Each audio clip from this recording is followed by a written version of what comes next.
Get cool stuff for what you were going to do anyway. Drink beer. With Buy Beer, Get Gear from Labatt, you can just snap a photo of your receipt and upload it to the website to rack up points for exclusive merch. Get points for every purchase, whether you're grabbing a pint on draft, a case for a party, or a tall boy at the stadium. Any size, any product, anywhere you buy Labatt. Buy beer, get gear. Sign up now at rewards.labattusa.com. Stand back for your own safety. Steve, what's up? Congrats on the win. Thanks, Steve. Where Paulie at? Here we go. I'm checking out. I will respond to you, but I'm done for the week. I'm done. Steve is my favorite part of the show. How's that? I like that. Thank you. Thank you for saying that. Check for sound. Pleasure to be on there talking with Paulie, man. He's a good dude. I'm an idiot. I'll just shut up and let you talk. I was trying to help. And shout out to Tupac. 3, 2, 1, and This is Orange Nation. Well, hello, Paulie and Steve. With Stephen Fonte and Paulie Sibilia. Good afternoon, everyone. Glad to have you with us alongside Paulie Sibilia. I'm Stephen Fonte. It's a Tuesday edition of Orange Nation. Great show lined up for you today. We've got Kevin Sweeney, college basketball writer for Sports Illustrated. He will join us at 12:30. And then coming up at 1:30, Terry Foy, CEO, Inside Lacrosse. We'll talk men's lacrosse with Terry at 1:30. Plus, we'll mix in your phone calls throughout 315-437-7644. The Orange men's lacrosse team went from number 1 to number 6 in the poll. That'll happen. After falling to Harvard. Somebody. And they've got number 7 Princeton coming up on Friday. How are you today, Paulie? I'm sore, Steve. Yeah? Yeah, I might be extra ornery today. Oh, great. What will we be able to notice is the question. I went to PT for the first time today. That's why people watching. That's why you're notice I'm scrubby looking. A bright blue I didn't know what to wear. Sweatshirt. I didn't know if I had to run on a treadmill or anything. So I wore sweats and a hoodie. Yeah, I like that color. I've never seen that before. It look on TV. It looks Carolina blue. Oh, it's so not. I'm happy with that. It's green. Yeah, it's the greenish blue. I've been asked if I was wearing a woman's hoodie a couple times today. You know who gave it to me? Dan from the Wildcat. Is that right? Yeah, it's a baseball card company, the original boombox. I like it. Where do you want to start today? I have the core of an infant, I learned today. Oh, is that right? Yeah. Is that shocking news to you? Is that breaking news? No, because I was like, my legs hurt, my back hurts. Yeah, I have the core of an infant. And they're going to work on that. How often are they going to work on that? Once a week? Two times a week. Yeah. All right. I get I'm not going to make. I'm not going to make. Sad old man. I was going to say I'm not going to make fun of PT because I've had quite a bit of PT the last couple of years with my neck. So I'll be good. It stopped me from going to the gym, the pain, and I got fat again. So I'm glad I'm doing this. Good. Well, I hope it works. Where do you want to begin today? How's the weather, Steve? Light snow, 18. It's cold out. Yeah. Tell you that. No, I don't know. We've got, coaching candidates potential for Syracuse. We don't know, are we down to 2? Apparently the fan base is down to 2, right? We don't know. I just saw Temple wants Matt Langle, right? Is he interviewing?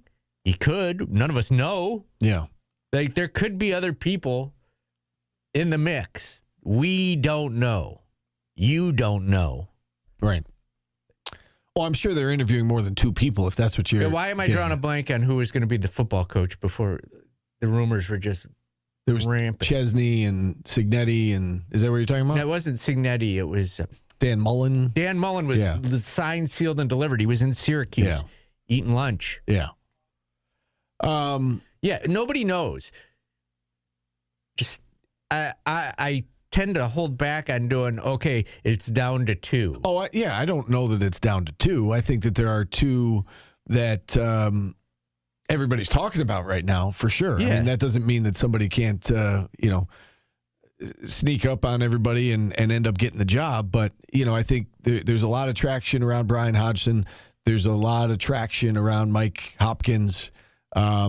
I know that Josh Schertz is certainly a hot name out there. I don't think he would end up at Syracuse. We also don't know what jobs are going to be opened at the end of the year. Yeah, like the LSU job.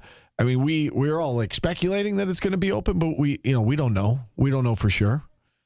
I saw a graphic today that had them in listed in tiers of like the probability that jobs were going to open, and the Syracuse one was in the top tier that it was definitely coming open, and the LSU one was in that next tier. So there's a little bit of doubt there, but Oklahoma, Arizona State, those are a couple of the Power Four programs. Has Bill Self had enough? No, that's an odd. Tim and I were just talking about. That's an honest question. Is this year pushed Bill Self to say I've had enough of the current college basketball? You don't know what's going to open. Yeah. Does Texas open?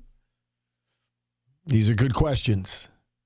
I don't know. I mean, does Tennessee open? The Darren Peterson thing it's fascinating. Like that whole dynamic is like they crushed Houston last night, and there's another shot of him. Everybody's speculating. What did he say to Bill Self? You see Bill Self like animated gesturing to Darren Peterson to get back on defense. Did he ask out of the game? It's just, I don't know. The whole dynamic of that relationship is fascinating. San Diego Q says, I wish they would mercifully let Autry go at this point. Would be happy for him if he didn't have to do any more interviews. He's speaking in past terms. Or yeah, he's a human. We've been trying to say that for over 3 months now. Dude is a human. He's trying to win. He's working. And now all of a sudden, after everybody's been fire him, miserable, when he knew he was going to get fired if he didn't make the tournament, just piling on. You're just basically peeing on his grave. Like, yeah, he's got to get through the next 3 weeks. That's what he's getting paid to do. Yeah. And I'm not saying that to dehumanize him. I'm saying he knows what he was in for. I mean, he said that on yesterday during the weekly ACC teleconference. He said, I've got a job to do. Somebody asked, it was either Mike or Donna asked about how he's handling all the outside noise. I think it was Mike who asked the question about the outside noise, how he's handling it with his players. And he said, anything in life that you want, it's hard. It's going to come with challenges. You expect that. And you got to be a man, and you can't back down from it. You can't quit. You got to finish what you started. Yeah. And that's what he's being paid to do. That is his, I think the players are learning that as well, that they've got to finish what they started, and they can't, wave the white flag or coast. Like they've got to play hard till the end, whatever that means. Whenever the end is, if it's Tuesday at the ACC tournament, or if it's at the after next year because they made a Final Four run like NC State. You never know. I guess you never know, but that's what they got to do collectively together. Yeah. The coaches and the players, they got to play this thing out until the end. And go ahead. San Diego, I'm not piling on you. But now everybody is like feeling remorseful and sad for him. Yeah, why you should have felt that way. I'm not saying you couldn't criticize his coaching, say he should be fired. It's just the constant battering of him on social media. It wasn't necessary. Let's go to the phone lines. We've got Dilemma Cuse from our chat is joining us on the show. What's going on? Stephen Paul, thanks for taking my call. The problem is not at all. I'm becoming very concerned about what I'm hearing of what's going on up on the Hill. Okay. I'm worried what are you hearing? Learn from their mistake. When I hear Mike Hopkins' name mentioned, that's not a way to run a business of just choosing the people you know and not focusing on choosing the best people. I'm going to read some numbers for you. Mm-hmm. After Mike's peak season at Washington with a 27-9 record, he had the following records: 15-17, 5-21, 17-15, 16-16, 17-15. That's no different than what Adrian Autry is doing. In fact, even worse. You cannot continue to make the same mistake of focusing on just people who have ties to SU. I called in a month ago and told Orange Nation to get out of the Central New York bubble. Focus on getting the best coach that you can afford to get. Do you think he should be interviewed? Maybe. Yeah, I think that's I think that's the process. I think that's the process they're going through. Is they're probably going to. But that type of resume and record should almost disqualify you. You got to then rehab your career at a lower level and work your way back up. A 5-21 season is like career suicide. Well, the 5-21 season that was the COVID season, and I'm not giving him a pass, but COVID was weird, right? So I think can we throw out the 5-21? Like, he's not a 5-21 head coach. That was an odd season for everyone. But I understand your point. I will say this. Before he got there, they were 9-22, 19-15, 16-15, 17-15, 18-16. Those were the 5 years I just rattled off prior to him arriving there. So it is a tough job, and I understand that. Like, he's going to have to answer to that. Paulie that is something that is going to be obviously used against him. Is his record there? It is a tough job. I don't think they are settling on Mike Hopkins. I think they believe that he's a good coach, and he does have a lot of intangibles. He's going to have to convince them that what happened in Washington is not going to happen here. Yeah. He also, in the Pac-12, finished 5th and 6th in other years. The overall record wasn't great. But, there's a lot, He was 2-time Coach of the Year his first 2 years. Yeah, he got off to a great start, and then I think the head scratching part is why did he struggle with Isaiah Stewart? He had an NBA talent on his team, and he had NBA talent there. That was the one year. That was the year before COVID where you look at it and you say, why did it go wrong? He had so much success the first 2 years, 21 wins, 27 wins, and then the year with Isaiah Stewart, they finished below 500. Well, when you can only name one player, it might be I know. But he also recruits it, too. I get it. Right, and that might have been part of the issue, too, right, is a lot of his ties were on the East Coast. It is tough to get guys to come from the East and go out West, and Isaiah Stewart did it. But, it didn't pan out that year, and then after COVID, they never recovered. Cosmo says, Steve, it's easier to win at Syracuse than Washington. Yeah. I do. Yes, think so. Yeah. Absolutely. I mean, is that a question? Look, yes, it is. I was just going through Twitter. It looks like the AD at Wake Forest has said Steve Forbes is coming back for his 7th year without making the tournament. I think the ADs realize we are what we are. Steve Forbes is a good coach. He's just, is anybody going to be able to do any better than him? So, yeah, winning at Washington is hard. Yeah, I mean, they've had coaches come in and get huge recruiting classes, Hop included, and not win. Yeah, and again, I think that he's going to have to talk his way through that with the powers that be. If he's going to land this job, everybody has to feel good about, okay, well, it's not going to happen here. And a lot of that, as we talked about, comes down to NIL resources and whatnot. And does he feel like he's got what he needs? And are they willing to give the basketball program what it needs to succeed? It's part of the equation as well. In Hop's defense, too, when you're looking at him compared to Hodgson, right? He was going against Arizona, UCLA, USC, not Rice, UTSA, Florida Atlantic. It's a different world. Yeah. Yeah, and I'm not saying Hop's going to get the job. I'm not saying that Hop's the best candidate for the job. I'm just saying that I think he's very much in the mix. And he does have some intangibles that he brings to the table here. And Brian Hodgson is very much in the mix too, it seems like, and he's got a lot that he brings to the table. Probably other people in the mix. And there's going to be a vetting process that I don't think people, and this isn't a shot at Hodgson, Hop, they're going to look at everybody this way. They're going to look at the players they recruited. They're going to look at their graduation rates. They're going to look at, character of, teams. So just, so that'll all play into everybody that's interviewed, so. Yeah, and for the people who were worried that said, why didn't you fire Adrian Autry sooner and you're going to get behind in the process of hiring a new coach, they're not behind. They're not behind on the process.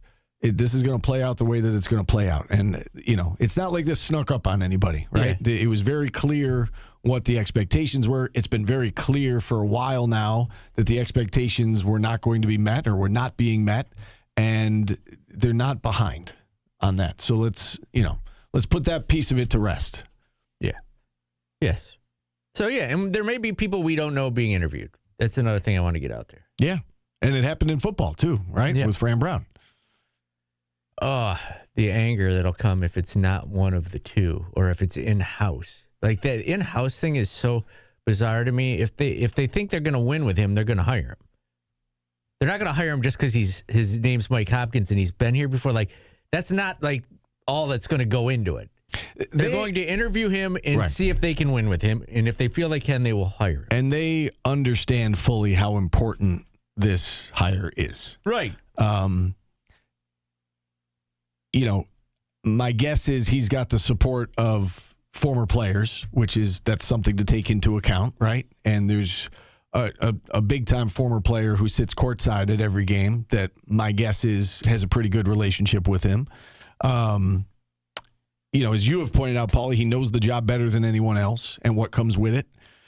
He does have the Power 4 conference, or Power 5, I guess at the time, coaching experience. He's got NBA experience. He's got tournament experience. Great motivator. I think, you know, if you're talking about being a fundraiser and, you know, tapping into NIL resources, my guess is he would be pretty good at doing that.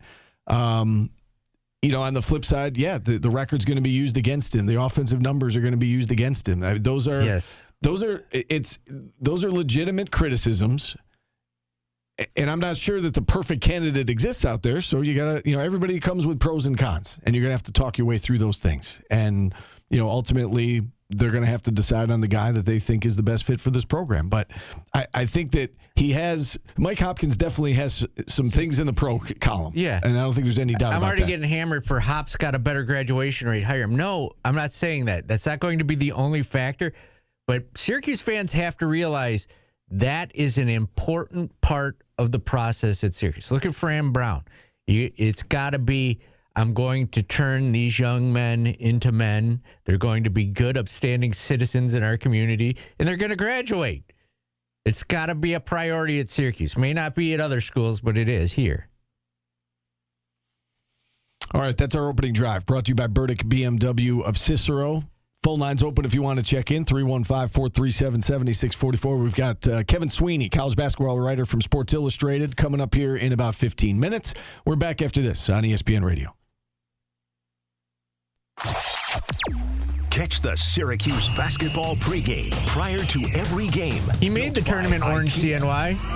He's made the tournament more times than Hodgson has. ESPN Radio 97.7 and 100.1. Hodgson also inherited a very good program. Who are you talking to? I'm just practicing for when I have to tell the dogs about the twins. You know, because they'll be fine in the spacious third row seat. But the twins. We are going sledding and heavy. Thanks to the rear manual sunshade. And what about the extra cargo space for strollers and dog beds? I guess you're right. Sorry. I really don't care if they hear commercials anymore. I'm just tired. Yeah.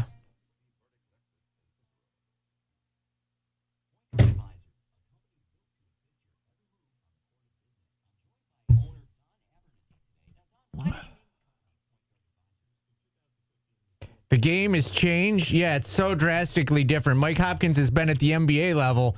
He doesn't know what the hell's happening in basketball. Come on, guys.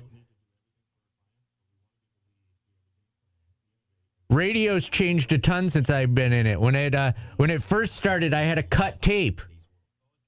And now I use computers. It's so much easier now. Like for editing things. Oh my God! Like when we first were starting this.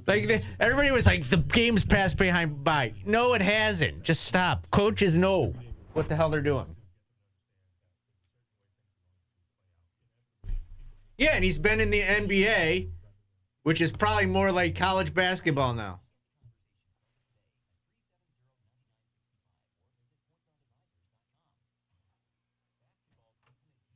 And everybody that said that I'm gonna freak out. Everybody that said the game pass Boeheim by was because he was yelling at the players and not throwing them and was throwing them under the bus in the press conferences. And now Autry won't do that, and you hate Autry for not yelling at the players.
Don't you think coaching in the NBA is a thing too? Like all of a sudden, I don't know. I think Jerry should get an interview. I don't know if he should get the job. I don't want him to because I don't want this to happen. I want whoever the best guy is to get the job. I don't care who it is. That's my take.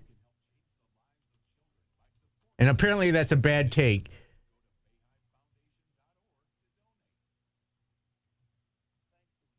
I want somebody who's going to give me some extra paychecks. How's that? Because I make more money when they go to the tournament and go on long runs, and I miss those.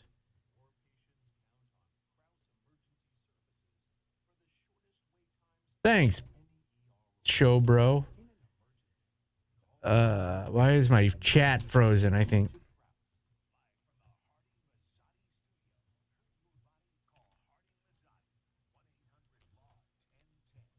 How do you know it's Brian Hodgson? Like, you don't know.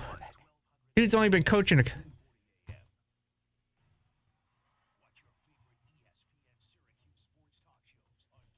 I can tell you the people you think are glugging him like Hop also.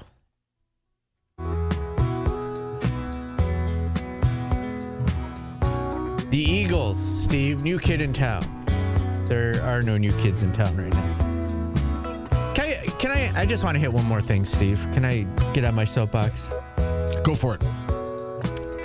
There's this mentality that you and I endorse Red or we're Glazers, as the people say.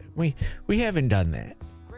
Like, neither one of us have come out and praised him or, crapped on him. We've just been factual and try to stay professional. Yes, yeah. And people are like, I see people on Twitter like, why don't you do what they do in Boston or Philadelphia and I always say, because it's a different world. Like you can run into the Boeheims at Wegmans. You can run into, like, Adrian Autry's kids went to school here. Like, it's a small town. It's not even Miami. It's not Louisville. It's just different. As I was leaving Wegmans last night doing the Coach Jack show, so Coach Jack's walking out. Nate George is at the sandwich shop getting a sandwich. Yeah. Like that, it's part of the deal here, guys. You can be critical. You just can't be, you shouldn't be a jerk about it. Firm but fair. That's what I tell my kids all the time. Firm but fair. And I don't know if it's, you say, well, you could run into them at Wegmans. That's true. That's not why we're professional. I mean, we're professional because we're professional. And we try to be. Yeah. But it is different. Like, it's a small market. Like, it is true. That is true. I also think sometimes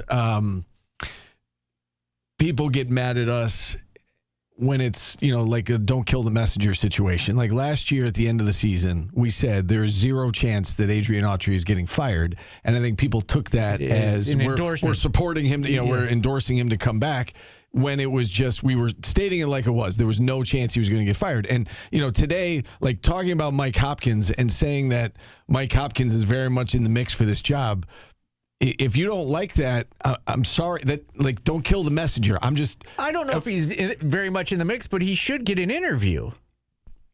Okay.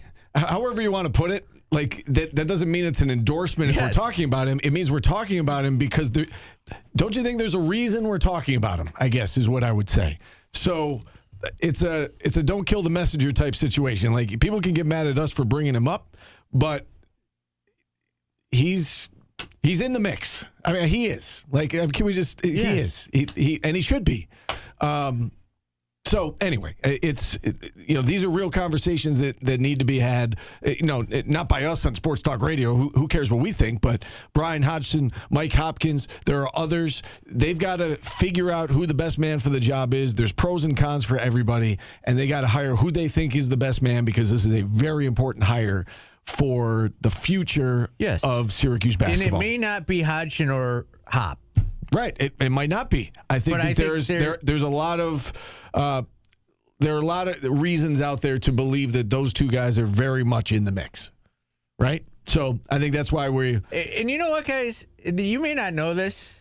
Another side of this is I bet you if you talk to the people on the Hill, they think I'm too negative at times. Yeah, right. It's a no-win battle for us. Right. We'll say things that irritate folks on both sides of the fence, yes. right? Yeah, it's not we have neither praised nor pooped on. We're just trying to do our job, right? And trying to call it like we see it. And there's a reason that Mike Hopkins' name is being tossed around a lot and Brian Hodgson's name is being tossed around a lot, and again for good reason. Like they both would bring a lot to this job, and there's pros and cons for everybody. So again, it doesn't matter if we talk our way through it, but the university certainly needs to talk their way through it and figure out who the guy is.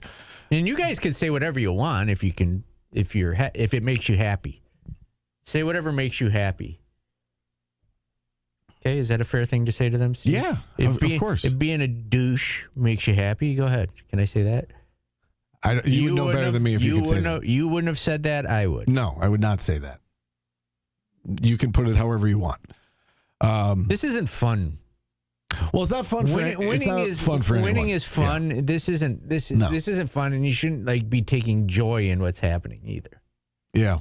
I was at the bank today. Real quick story. Did you run into someone famous like I did? So the teller said to me, she's like, "Oh, you're from Channel 9. You do the sports, right?" And I said, "Yeah." And she goes, "Ooh, it's been tough lately." I was like, "Yes, thank you." Yeah, it's been tough lately in this town. I was trying to schedule something in the next month here. I need to schedule, and I said, "Well, I'll be at the ACC tournament this week, so I can't." And they go, the person said, "Well, you won't be there. You won't be there too long, so we can do Thursday or Friday."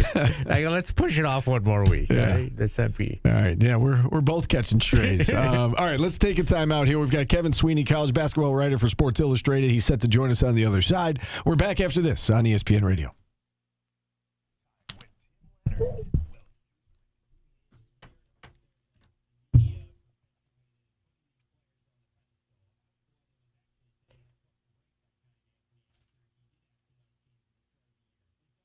I called someone a douche? No, I said, don't be a douche. I said, if being a douche makes you happy, do it. I was uplifting. It was an uplifting douche.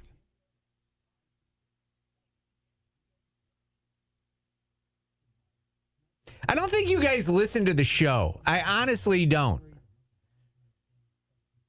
I'm a professional radio. For me, yeah, I wasn't directing it at one person. Do you not grasp that? If I said Coach Autry is a douche, or if I said being a douche doesn't make you if that makes you happy, it's completely different. I can't do another. Billy's saying it took way too long for it to leak the top. I don't know what they want from us. It took way too long.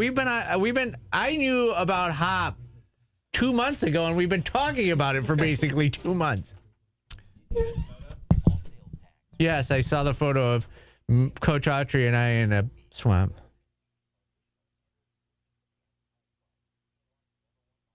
Why hasn't Griff been on all year? Because I believe Coach Autry wanted to do the Dino thing and have him be the face and the voice of the program. I will say this, Alan Griffin's coming on Orange Nation TV show Thursday night with Mario. Why do we want to talk to that? What would you glean from a Dan Ingolstadt interview? He's on with Matt Park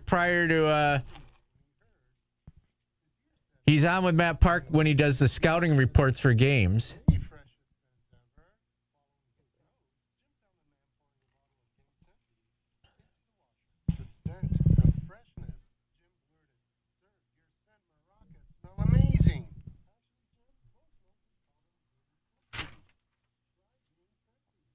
Gabriel, if you don't like my voice, go somewhere else. Go listen to Brian Higgins. He does a great show.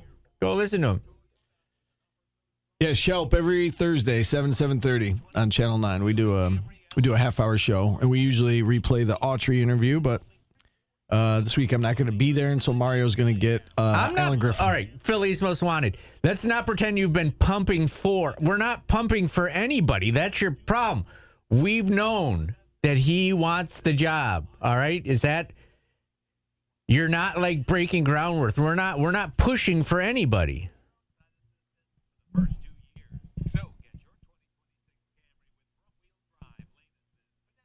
Well, that's great. He's been grinding for it for a year. That's fine. We're not pushing for anybody. And why would we talk about it at the start of the year? Philly's Most Wanted. I literally have been asked to do things I said no to in this situation. All right? So just shut up. All right? You act like we don't know anything and you're like some genius that gets all this inside information. I don't know if I knew first, but no, I know what's going on. If I was pumping, would I be a 2? At this point, I'd be a 1 pump chump. Thank you.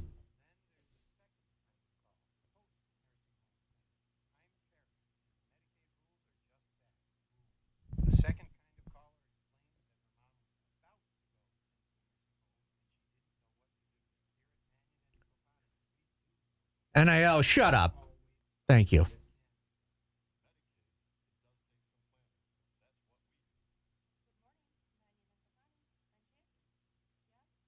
You said Ewing had solid New York ties. I don't even know what that means.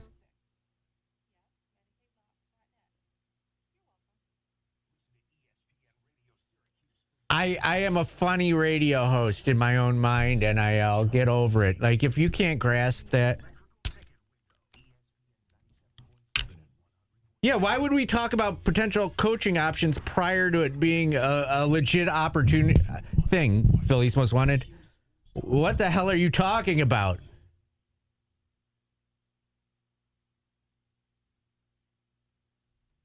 I think there's a theme one. After the thrill is gone. Steve, you and I have only been talking. We haven't been talking about new head coaches for over a year. And that is a serious problem with this radio show. Do people not get, we're not going to talk about the possibility of a new head coach until that possibility is real. That's just how I would do it. Others should do it differently, but that's how we're going to do it on this show. It's a real possibility since about 2 months ago. So that's when we started talking about it. All right. And along those lines, let's bring on our first guest today, as we are pleased to be joined by Kevin Sweeney, college basketball writer for Sports Illustrated. Kevin, great to have you on. How you doing today? I'm good, guys. Appreciate you having me. All right, so you wrote a recent hot seat article, and Adrian Autry, of course, was on it. And, as everybody knows in this town, it feels inevitable that change is coming. What do you make of the Adrian Autry era here, and why do you think it didn't work out? Look, I think following Boeheim was going to be incredibly challenging in a lot of respects, right? Modernizing the program with him still sort of existing in the shadows in some form or fashion, changing things but not completely overhauling. I think it was always going to be hard. I think when you look back, some real failures in roster management and talent evaluation that were critical. Given more resources this year, it hasn't changed the results substantially enough, and I think that at its core is where it's fallen short. Yeah, and along those lines, everyone around here thought that they had enough talent and that they upped the NIL game enough this year to make the tournament. John Wildhack, the AD here, had said, the expectation is meaningful games in March, and unfortunately they weren't playing meaningful games in February. So what has surprised you the most about, I guess, this year's team in particular from a national lens? From the outside looking in, did it feel like Syracuse was going to get back in the tournament this year? And I guess what went wrong this year in particular? Yeah, I wouldn't say I was bullish on them in the preseason. I think I had them a little bit higher than the 77th that KenPom has them now, but it was definitely a little bit lower than tournament for them. I've never been a huge Donnie Freeman guy. I think Starling obviously has had his ups and downs in his college career, but also someone I probably wasn't all in on. But at its core, right, like Syracuse made a heavy investment in Nate George, and Nate George has not fundamentally changed them offensively or as a team, and where a big spend point guard needs to be. So I think that is the point you will look back on as the miss that maybe cost Red his job. There are a few names that keep popping up in connection with this job here in town. Curious, who are some of the names that you would go after if and when this job opens? Look, I think every school in the market will take a swing at Josh Schertz. Syracuse certainly among them. I think Josh Schertz is a phenomenal coach. I think he's got like the temperament and personality to energize a fan base that needs it, but also the X's and O's skill that few can match. I do think it's going to be hard to get him to leave St. Louis, especially for a job. But at its core, I think Josh Schertz wants a job he can win a national championship at. And it is incumbent on whoever is presenting the job, given the administrative uncertainty at Syracuse, to present that vision of why Syracuse is a championship caliber place. I think once you get past him, obviously Brian Hodgson with the regional connection without being in the family hire. And if you work your way down past him, then things get really interesting. And there's a ton of mid-major names you could look at. There's a ton of, I think in this era, NBA guys and things of that nature. But I do think that those are the two names that you will hear most regularly with this job until at least those two are off the board. What about Mike Hopkins? Have you heard that name pop up, and would you consider him? It comes up, obviously, just because of the connections. It's not an avenue I would go. I thought he struggled down the stretch at Washington very substantially, and I think Washington is a job that has all the resources to be successful. He really struggled with NIL, not raising it. They had all the money they needed, but spending it the right way. And so I'd be very reticent. Obviously, it's all about fit, and he fits Syracuse in a lot of ways. But if I was going back to the family, quote unquote, I would be more intrigued by Jerry McNamara and the job he's doing at Siena than I would be in Mike Hopkins. All right, interesting you bring up Jerry. Folks here seem to be kind of divided on him, saying that it's too early. He's only been there 2 years. It's just Siena. What would you? It sounds like you're a little bit more of a fan of that hire than you would be Mike Hopkins. What are your thoughts on Jerry? Yeah, I mean, Joe, I'm a Siena guy. I've got a 518 area code for those familiar. So I'm very familiar with Jerry McNamara's work. Look, I wouldn't disagree with anything you said. It is early. He does have a lot to prove, but he has done a really nice job. He's proven he can recruit at a very high level at Siena. He's proven that at Syracuse as well. He understands the place. And I think he's someone who is continuing to grow and is on an upward trajectory, right? Maybe it is an early swing for where Syracuse is, and there's a level of safety that they need with this hire. But I think if you value the family and the connections, I do think he's someone who has a lot of potential in this business and is worth investing in, given he understands the place as well as he does. All right, let's circle back to Brian Hodgson. You touched on him briefly, but he's another name that keeps coming up quite often in connection with this job, and a lot of folks here locally would be very excited if he were to be the next head coach here. What can you tell us about Brian Hodgson? Yeah, he's a monster recruiter. Was one of the best in the country as an assistant in that regard. We'll always have high-level players. Did it at Arkansas State once he became the head coach, continued that into his time, obviously, at South Florida, where they have a really good team. I think the question, in a lot of respects, when he got Arkansas State was, like, what was he as a coach? He was pigeonholed in a lot of regards from a perception standpoint as just a recruiter, and he's proven that he can get guys to play really hard. He can build a winning system. So I think that all should excite you. I think it's still early. I like guys who've been to the NCAA tournament. I like guys who've, won at a very high level and built a real resume. But, I understand a hot name, not just for Syracuse, but also for a handful of other high majors. And what he's done this year at USF has been very impressive. Kansas State's already open. I think that, there are several other Power 4 jobs that we expect to come open. Oklahoma, Arizona State, maybe LSU. What are some places that we should be keeping our eye out to see if there is an opening? Who's, I guess, high on that hot seat list for you? Yeah, you mentioned a handful of them. I do think the ACC will be an active carousel with Pittsburgh, potentially, with Boston College. Providence and Syracuse could have some similar names in common in terms of guys that they look to. So I keep an eye on that job. Cincinnati as well. And then the big job that I think people will highlight, and obviously there's some retirements that could swing things as well, but the big job to watch is Ohio State. Whether they want to move on from Jake Diebler, they're right on the bubble right now. If they miss the tournament, how much does pressure intensify? And if they make a move, they become the best job in the market, and how that changes with the ripple effect of that would be fascinating. You know, if any of these schools open or a bigger school opens due to a retirement and Hodgson is this hot name, can Syracuse compete with those schools in order to get the up-and-coming coach that they want? Yeah, obviously Hodgson's a little different because of his connection to the area. That should help in Syracuse's pursuit. But, look, I think there's a lot of questions around the industry about what the Syracuse job is, right? It's so, is it a Jim Boeheim job or is it a Syracuse job? And that's impactful, right? And so because especially with the administrative uncertainty, what do the resources look like? What is the vision for the place when I walk in there on my first day? What does my boss want it to look like? I think all of those are very real questions. I think people really value the fan base and the tradition and the history, and I think that can help it stand alone among some of the other jobs that are on the market. It's not a great cycle of jobs, quite frankly. It's a lot of mid and lower tier power conference gigs. But at the same time, there's a lot of uncertainty, and Syracuse has fallen behind in a lot of regards from a financial standpoint, and they will have to, and it's not just NIL, right? It's coach salaries, it's staff pool, it's everything that goes into it that I think, coaches and their agents will be very keen on hearing about if and when Syracuse obviously enters the market officially. All right, so just to follow up on that, I know recently the Field of 68 conducted an anonymous poll about where Syracuse is in terms of best jobs in the ACC, and they slotted in at 6th in that poll in the conference. Does that sound a little high for you based on what you're saying?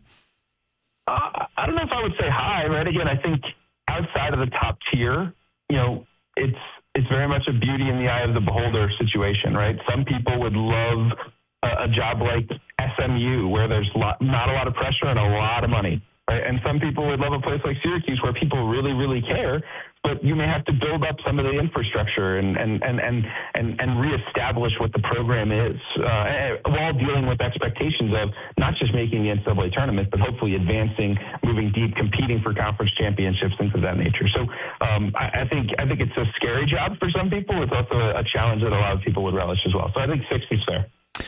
Big picture stuff here. Duke just came up with a massive win over Michigan. They're the new number 1 in the nation. Who's your pick to win it all right now? Is it Duke or is it somebody else?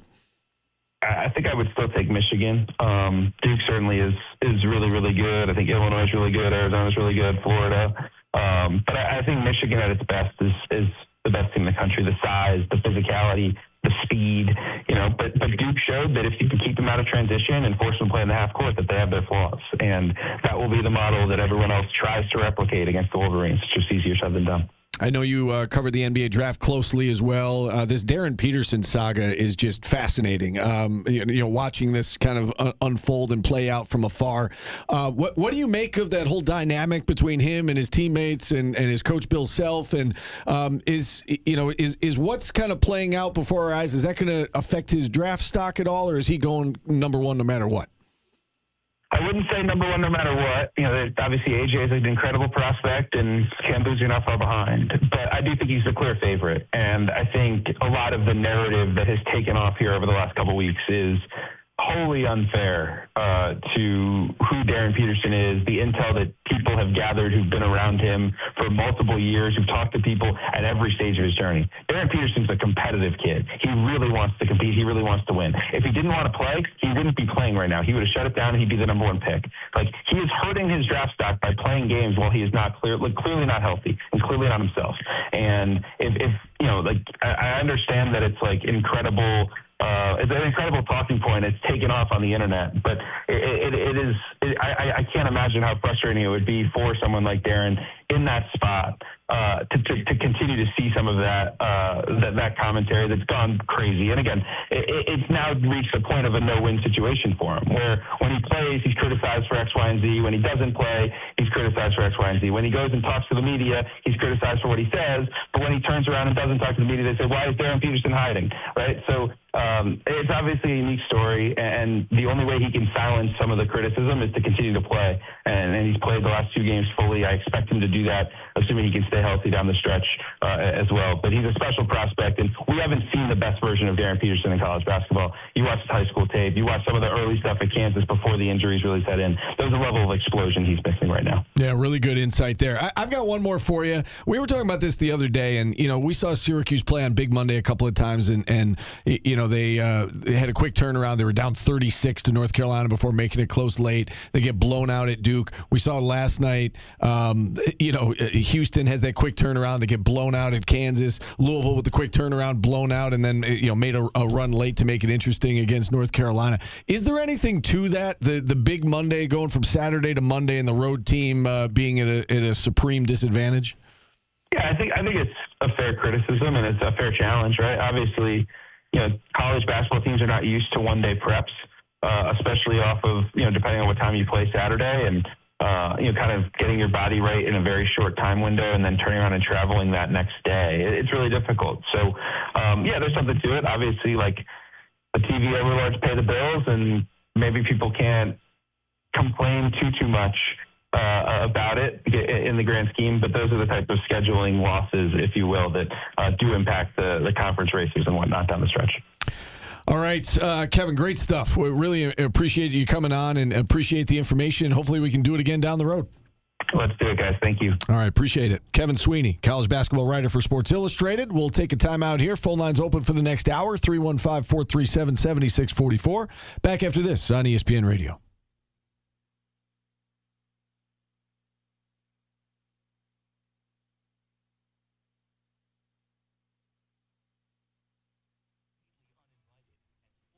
You know what else is funny to me? Like, everybody crapping on Kenny Payne for being bad at Louisville. If I had to ask somebody a basketball question and I had a choice between Kenny Payne and I'll just pick a name, Spatch and the Wheeze.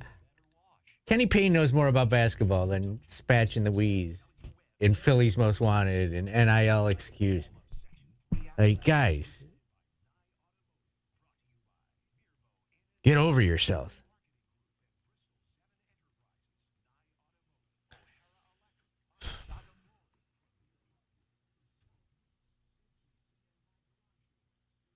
Another thing, I think NIL, I figured out who you are by the way you talk.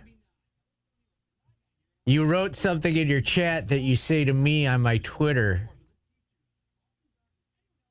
And I think I figured out who he is. Because it's something my mom used to say all the time, and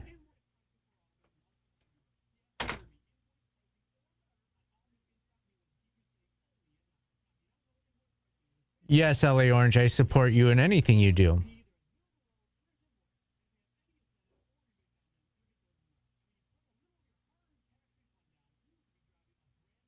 Sorry, Spatch. Your name just popped up first.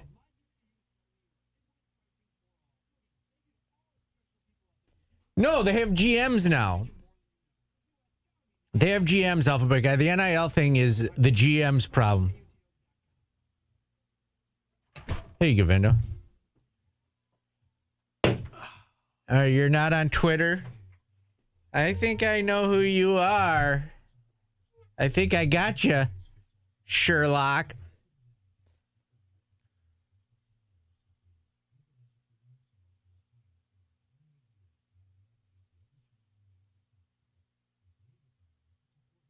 I haven't watched it yet.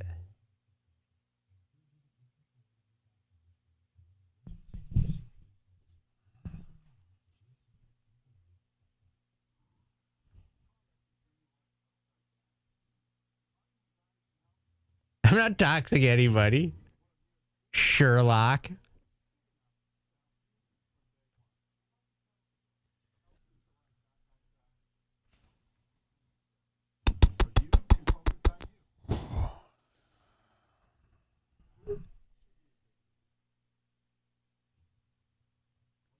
Whatever happened to the guy that used to ask the fun questions in our chat? Hale Sagan. I like that guy. Bring back Hale Sagan. Hashtag bring back Hale Sagan. Because right now he'd be like, if McDonald's Playland was in the tournament, what position would everybody play? Oh, okay, that's good. Let's do that.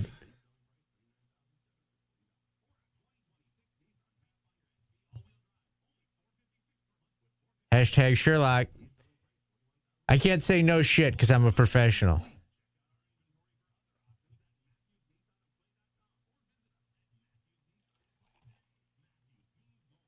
I don't know what happened to CBW. He got annoying, and I think it was a mutual annoyance amongst us all. I'm just glad he doesn't tag me every 5 seconds on Twitter anymore.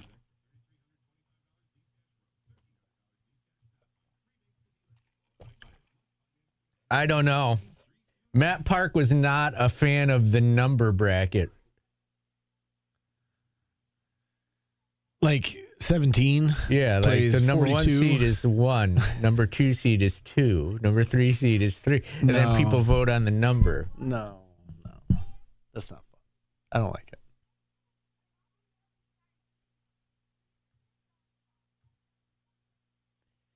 Ooh, the as seen on TV bracket would be fun.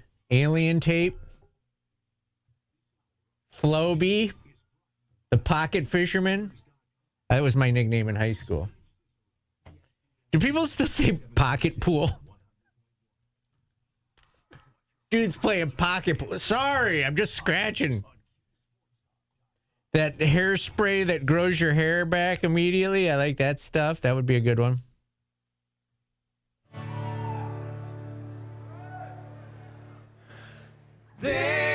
Seven Bridges Road. This is my favorite Eagles song. Very harmonic, Steve. It's the harmony of music, and we are the harmony of sports talk radio. And our voices together are magical and beautiful. If you say so. Let's go to Lee. Let's check in on the market. Lee, what's going on? Hey, guys. How you doing? Are you in the Sphere? Where are you guys? Well, stocks are bouncing back today after yesterday's 800-point drubbing over at the Dow. And speaking of the Dow, it's rebounding 388 points so far. And it's led by our diamond, Home Depot, up almost 3% on strong earnings. And our dog, I'm going to go with Planet Fitness, down 5%. Maybe it's a case of who needs to work out if you can just take a pill, guys. Yeah. And there you have it. All right. As always, we appreciate the information. Thanks for coming on, Lee. You got it. Thanks, guys. All right. Lee Baldwin. All the diamonds, none of the dogs. Be sure to visit LeeBaldwin.com. You know, barring a miracle, Steve, we're going to have to do another bracket this year. Yeah, we are. Mike McAllister just threw out what may win. What's that? Best conspiracy theories. It's not bad. Because you know what my number 1 is, don't you? What's your number 1? I talk about it all the time on this show. What? Stevie Wonder's not blind. Oh, yeah. Yeah, I thought you were talking sports conspiracy theories. Yes. Those could get in too. You got to come up with 68 of them. Okay. Aliens. Obama's in trouble for saying aliens are real. I knew Stevie Wonder was your number 1 conspiracy. I thought you meant sports. Some of those are a little too not for radio, so I'd have to keep them off. Like, I don't want to get political. Yeah. So they'd have to be fun conspiracies. I think it would be hard to come up with 64. No. The whole world is a conspiracy theory. Like, we're living in a simulation. That would be a good one. The Mandela effect. And then what are we voting for? The one that's most entertaining or the one that we think is actually true? Most entertaining. Okay. Because if you start voting for what's true, you're a weirdo to people. I just need to know how to vote. I feel like every year I have trouble with that. Like, who advances? Why are we voting for this? Like, birds aren't real. That's a good one. Marilyn Manson is Paul from the Wonder Years. That's a good one. There's a lot of fun ones. I like that better than numbers. A whale's junk is called a dork. Is apparently an urban legend. We could do a conspiracy theory. Apparently, yes. How'd you sleep last night, Steve? I'm trying to make this 45 segment last as long as possible. How did I sleep last night? I mean, I did okay. I did all right. Last week was a very busy week, so it's been nice that it hasn't been quite as hectic this week. How about you? The frozen envelopes for Patrick Ewing. Well, that's the one that came to mind. 'Cause conspiracy theory. Sal, our good friend Sal Manine, he believes that one. Steve is a billionaire. That is definitely Kurt not Cobain true. didn't shoot himself. I got on his birthday. I got into a rabbit hole on that. I love stuff like that. I love the dead bodies on the mountain on Mount Everest. Yes, you told us about that. Fascinated by that. Yeah. I could watch I'd rather watch documentaries than sports sometimes. I watched because I know how they're going to end. I watched Dateline the other night for the first time in a while. I like a good Dateline. Oh yeah, those are good. Dateline, Forensic Files, 2020, any of those. Yeah. The First 48 is the most compelling show on television. What's the First 48? They follow homicide detectives for the first 48 hours of a homicide. And it's actual homicides, and it's crazy. Yeah. The amount of people that don't say, I want to speak to a lawyer is bonkers. Yeah. Okay. I think you successfully killed enough time. Murder podcast, San Diego Q's. Yeah, I love murder podcasts. I listen to True Crime Garage, Crime Junkie. Can I ask you why? Like, what's I'm a psychopath. Okay. I don't know. All right. I don't know. I find cold cases, like unsolved mysteries, fun. Fascinating. Yeah. Okay. I find it fascinating. Maybe in my past life I was Jack the Ripper or something. Like, I was just wondering, did you ever, growing up, did you want to be like an investigator, I guess is what I'm asking. No. You could ask me if I ever wanted to be a murderer also. No, I love documentaries on serial killers too. Interesting. I don't know what it is. I think it's kind of a normal thing. The serial killer part? I don't know. They wouldn't make the documentaries as much as they do true. if that's people, a good point. That's a good point. I think females really like them. So, why? I don't know. But every girl when I say I like them, they're like, "Oh yeah, you want to watch that?" I wonder why that is. All right, we've successfully made it to the top of hour number 2.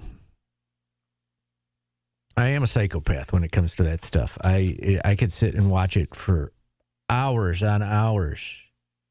You know what's another good show, Steve? Seeing that we're not talking about people getting fired right now, so that's a good thing. Bizarre Foods. You wouldn't like that. Never seen it. Guy just eats the weirdest foods from around the world. Like, name something. Raw camel.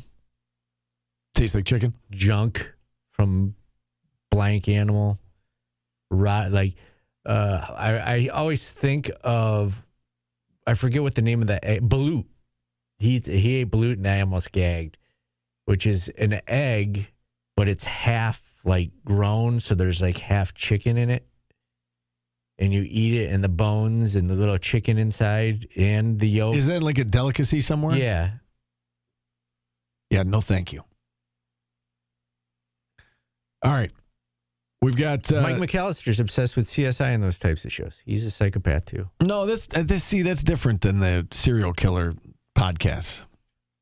Yeah, I watch that. True Crime Garage is fun.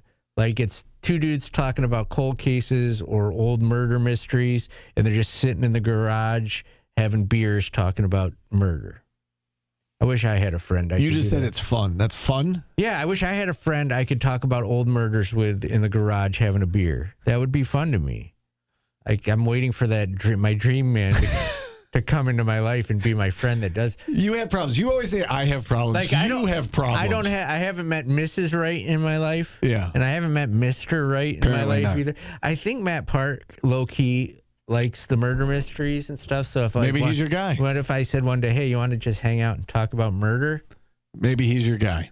You've known each other long enough. You can confide in him. I do. I wish I had a friend. That's a good point. I hate people and I am unlikable. So I get why I don't have a friend, but yeah, I would like to have one. Because Steve will be like, hey, want to go watch a football? No, I don't. If you had said one day, hey, can I come over and we'll talk about the John Benet Ramsey case for 2 hours? Yeah, let's do it. I'll buy the Guinness. All right. Now I know. Now I know where I went wrong. All right, we've got Terry Ford from Inside Lacrosse. He'll join us at 1:30. Hour number 2 starts next on ESPN Radio. Brian Higgins used to have to watch Forensic Files with me when we were roommates on the road. Do you want your cookie? No, I don't. I'm trying to eat healthy again. Well, I'm going to eat my cookie.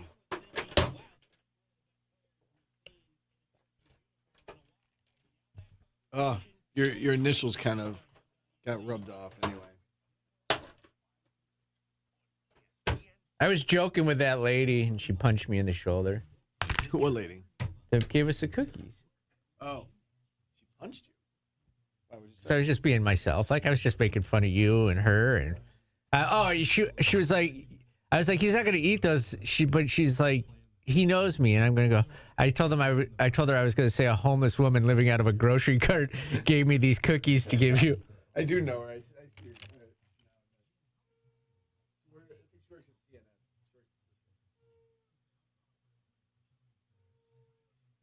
What if I start Crime Nation immediately after Orange Nation? We just all hang out and talk about killing people.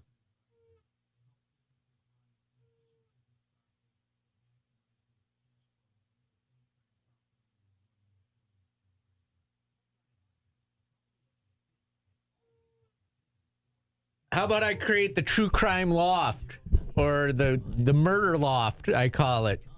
You think girls would come over if I invite them to be on Murder Loft?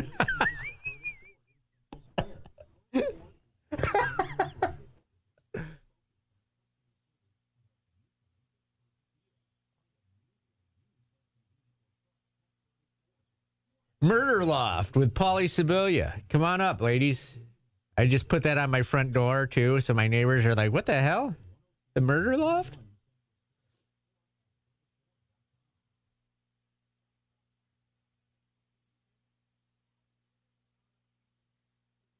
No, it smells like dead bodies, like Jeffrey Dahmer's apartment.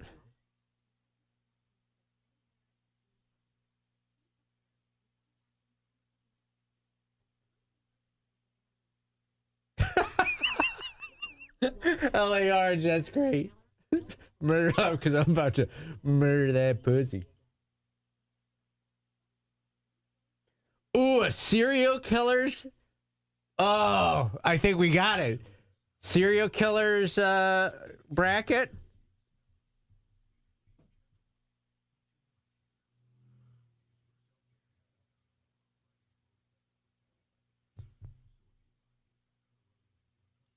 What do you think of that, guys? Would you guys do the serial killer bracket? I have to explain how they, like, I'll seed them 1 to 68.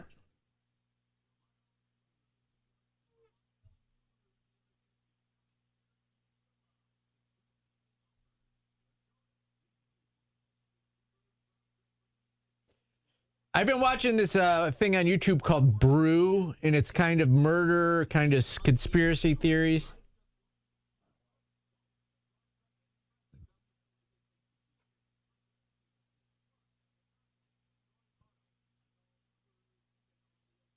Steve did not want you guys to see him eating a cookie on camera because he's probably devouring it like an animal. Did you bite? I thought of you the other day. I bit my inner cheek. Oh. And I was like, slow down. You don't want to be like Steve and eat your own face while you're having a... I'm going to do the top 68 serial killers. And I'll tell you what they did and how they did it. And then we vote on it. You're going to love that. I think that'd be a good one. Murder Loft. I'm starting a podcast called The Murder Loft. You want to come over? You would be my first victim. You walk in, it's all like tarps and everything. Oh, that Cuse basketball, the butcher guy, is that the guy in Alaska, was it? And he would fly him and then hunt him? That was a weird one.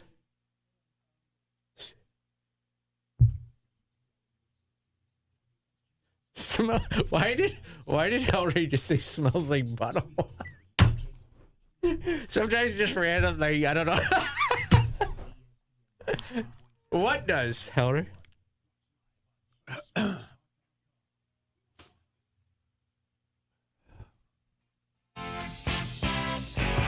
heartache tonight, Steve. The Eagles. I completely disrailed. I think I did something that I don't think was possible, Steve. I got the chat on QSportsTalk.com and YouTube to stop talking about firing somebody in basketball, and everybody's just talking about murders and podcasts now. Is that better? Yes, it's a great day in America. I have brought that. You know what brings the world together? Murder. It brings both sides together. The in-family people, the out-of-family people when it comes to hiring an ex-switch. The fire red, keep red. Everybody comes together around a good murder. If you say so. If you say so. People are trying to get me to start a murder podcast. You would enjoy that, I could tell. The Murder Loft, I would call it. And I would invite people up to my place. No, you wouldn't. Would you like to come to the Murder Loft and be a guest? That sounds creepy. Yeah. There'd be a line out the door. All right, we are driving into our second hour. It's brought to you by Burdick BMW of Cicero. Terry Foy, CEO of Inside Lacrosse, will join us at 1:30. We'll talk about the Orange coming off that loss to Harvard, and it doesn't get any easier. They're at Princeton on Friday. Syracuse 6th in the media poll, Princeton 7th. Syracuse fell to 7th in the coaches poll, 6-1 poll, 7th in the other. Quite a tumble after losing to Harvard over the weekend. We spent obviously most, if not all, of the first hour talking men's basketball coach. That's only one of the positions that we assume will be open here moving forward. Right now, you got a chancellor spot open. You've got an athletic director spot open. You want to go through what I think of each one? Chancellor, filled. I think it's filled. Guessing the chancellor's in place. If I would tend to agree with you. All right. Next. Athletic director. Probably will be filled by the end of the ACC tournament. I tend to agree with you. So who's it going to be? That's the $1 million question. Of what? The AD. Yeah, I like Nick Carparelli, and I've said that since day one. Yeah. But again, nothing I say matters. Yeah. He's worked for the Big East. He's worked for Under Armour. He's worked for the bowl, Coca-Cola Bowls. Worked at Notre Dame for a while. Yeah. Worked with the Patriots. SU guy. Yeah. I like him. Yeah, I like him too. He's a fop too. I was just going to say, we've talked to him on several occasions. I think he would be a great hire. Reggie Terry's name has certainly been circulating as well. Senior associate AD at Boston College right now. Andrew Goodrich, who we got to know during his time here. He's now the athletic director at Akron.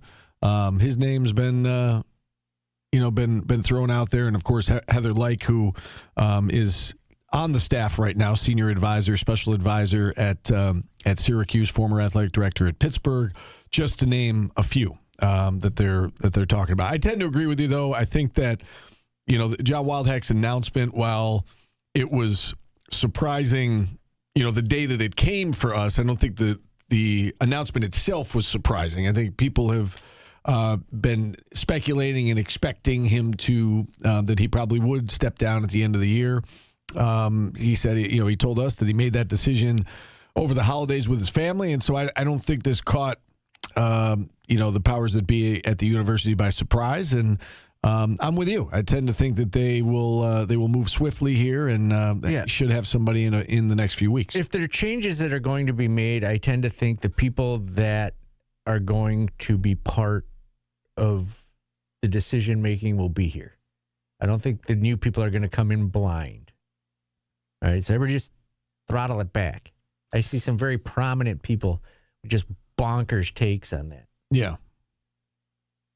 Yeah, I think, go ahead. What were you going to say? I was just going to say, the chancellor thing's been news for a while. Like, right. I tend to think they probably got it figured out by now. Right. And they're probably waiting till closer to the end of the year, saying either the person's at another job or, they're just waiting till the current chancellor's done. Right. Right. Because most of these moves are made outside of the academic year. Yes. Right. In the academic year, we're obviously in the spring semester, and as that starts to wrap up, then some of those moves may be made. But to your point, if someone is already in place, or you already have an idea who it is, that person will have their fingerprints over what happens moving forward. And I think that's what you want, right? You want that smooth transition. You've got an outgoing chancellor, an outgoing AD. You bring in the new chancellor, the new AD, and there is hopefully a seamless transition. And a handing off of power, to the next one. And the new chancellor and the new AD, they're going to want to have a say on the decisions that are made moving forward, namely a new basketball coach, if and when that happens. And, my guess is the new AD will have a say in that. Yeah, and the new AD is probably going to, if he's part of the thing, would have done the same thing, because I think Syracuse has to do this process through a search committee. And I think they'd get the same result. Right. Not only do they have a search committee, they have a search firm, which I think you got to keep that in mind as well, that I think some have suggested that it's just going to be Heather Lyke. That's just the way it is. I think the fact they have a search firm on top of the search committee means that, I'm sure she will get interviewed, but I don't think it's a slam dunk that she's obviously getting the job. Scooter in Jamesville. I am not firm, Steve. I'm squishy and have the core of a That's what you mentioned at the top of the show. Scooter in Jamesville. Scooter, what's up? A couple things. Paulie, you might have loved this. My brother used to be he was a retired police detective, but he had cold cases, and he solved the case here, and A&E was interested, and they had a show called Cold Cases, and they came in and actually reenacted the case itself. That was kind of cool. Does he want to do a podcast with me? Yeah, there you go. Unfortunately, he passed away a couple of years ago, but no, he had a couple of big cases he solved when he was on Dog and Detective, and but that was kind of cool. We all kind of waited, to see it, because he was actually in it. They actually took the real person and followed around, but that was kind of cool.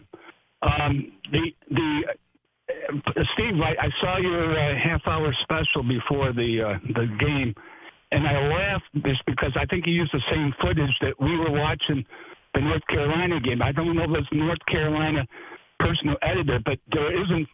Nobody's got the footage of actually Jimmy Lee actually shooting the game shot. Correct. It's the craziest thing. I mean, they showed. Yeah. It doesn't. There's a gap of about 5 minutes on the game footage, and I was talking with Jimmy Lee about it. Nobody knows what happened to it, but so we had Conspiracy still photos. theory. We had still photos of the game-winning shot, but we cannot find moving pictures of the game-winning shot. It never happened. That game-winning shot never happened. That's what I was going to say. This is a conspiracy. That's one of the things I thought you were going to talk about. I just thought it was a North Carolina person editing it, because that North Carolina was so sure they're going to the Final Four. And if you look at that roster, they're basically all NBA players. Mitch Kupchak, Phil Ford. I think Walter Davis might even been on that team. Yeah, Syracuse's first two trips to the Final Four were beating really good North Carolina teams. Exactly. Now, you mentioned that about the charge that nobody, because you can't see it because it's in the last 27 seconds. But Jimmy Lee had a habit of drawing charges, and right before that, he tried to draw a charge, and they called a block. And Coach Danforth told Jimmy that the referee didn't have the guts to call two blocks, so go ahead and do it again. And Carolina had this thing called the four corners. This is before the 30-second shot clock, but they literally would take 5 minutes off the clock at the end of their lead, and that's what they were in. And so they got the ball back because the referee at least thought it worked out in Syracuse favor. He wasn't going to call two blocks in the last 10 seconds. So it was interesting. At that time of year, it was, like I said, the 72 season. And through 76, it was 4 consecutive tournaments that Syracuse went to that set up for Coach Boeheim's success right there. Yeah, and it was. I really enjoyed the conversation with those two guys, Rudy Hackett and Jim Lee, and we went over that game in particular and talked about the run and talked about how that laid the foundation for the next 50 years of Syracuse basketball, and it was enlightening. I enjoyed it as well, and obviously I wasn't born, Paulie, when they played that game, but I was too. I remember like it was yesterday. It feels like that game not just that team, but that game in particular, beating Carolina and then beating Kansas State to go to the Final Four. But that game over Carolina seemed like it. You can look back in the last 50 years and say that was one of the most important games in Syracuse basketball history. Yeah, it was, and it. If Roy Danforth doesn't leave, does that change things? I mean, there's so many things that happen. Yeah, for sure. Maybe there's a different world where none of that happens. Or Louis and Bowie, if they don't come, you know what I mean? Roy Danforth has 7 national titles in a parallel universe. It's funny. One of the things, Scooter was talking about the offensive foul with 27 seconds left. Obviously, back then, fouling on purpose was not a thing. If you ever seen the NC State Survive and Advance 30 for 30, Jim Valvano was one of the first to kind of do that. So he's right. Like, North Carolina had the ball for like 3 minutes. They're just trying to run out the clock, and they get an offensive foul. And Jim Lee said Syracuse didn't even call timeout. They practiced all those things. They knew exactly what they were going to do. There was no timeout to set up the play. It was, we know what we're going to do. We're going to get it to Rudy Hackett. Carolina collapsed on him, and he kicked it out to Jim Lee, who hit the shot, and the rest is history, as they say. Yeah, what was I'm trying to think of all the Final Four runs. I've been alive for all but that one, or remember all but that one. Like, the games getting to the Final Fours, the Elite Eights were. You need some luck. Yeah, you need that skill. Virginia game was that the Elite Eight, or was that the Sweet 16? Malachi Richardson's team. That was to go to the Final Four. That was go to the Final. That was because they beat Gonzaga before that. Yeah, that was on a Sunday, because I remember it was Easter Sunday, right? It was That one was wild. I can't even remember. I mean, the championship year, the way that they had to come from behind and multiple times. That Elite Eight game was probably the least interesting of the tournament, because they absolutely blew them out. Yeah, but again, you need to have some luck go your way to win a national title. They were behind by 15 to Oklahoma. Right. Yeah. Oklahoma State. Right. Yeah.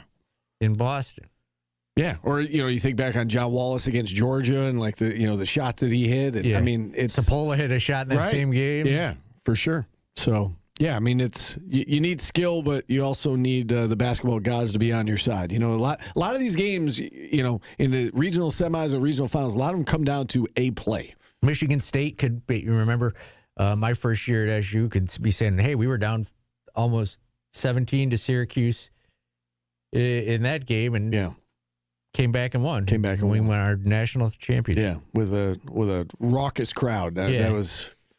Syracuse got a couple of those. They had to play UMass and Worcester and Michigan State and Ann Arbor. Yeah. But you also got to play in Albany. Correct. So it works. They earned that right. They earned that right. And they got to the Final Four and won a title. All right. Well, let's take a timeout here. We want to stay on time. We've got Terry Ford from Inside Lacrosse coming up here in about 10 minutes. Today's Business coming up next on ESPN Radio.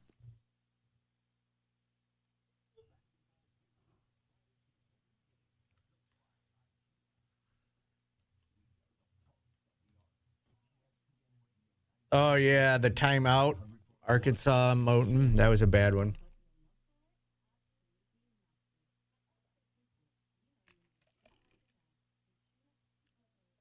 Luke Jackson was on that team.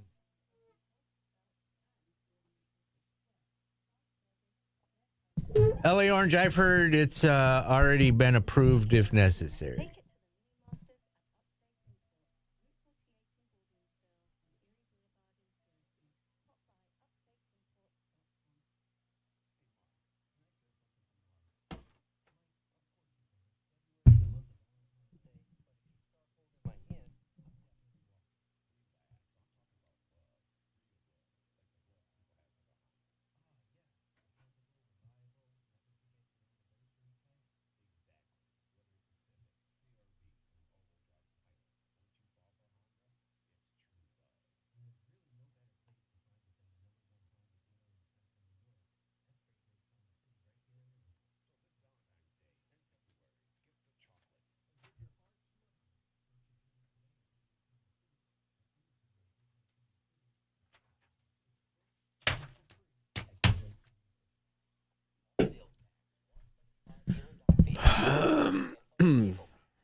How was the cookie?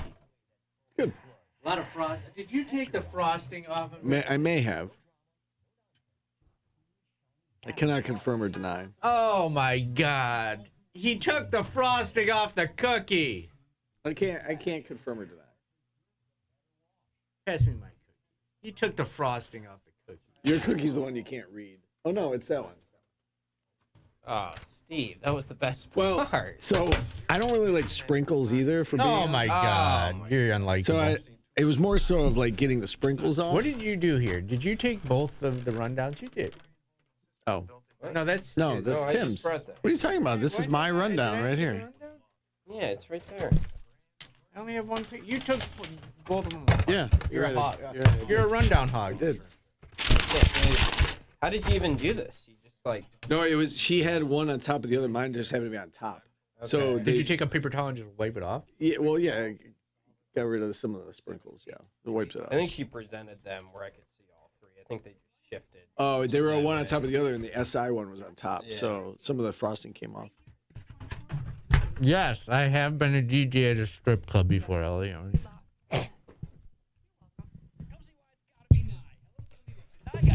Yeah, I'm an expert. That is serial killer behavior.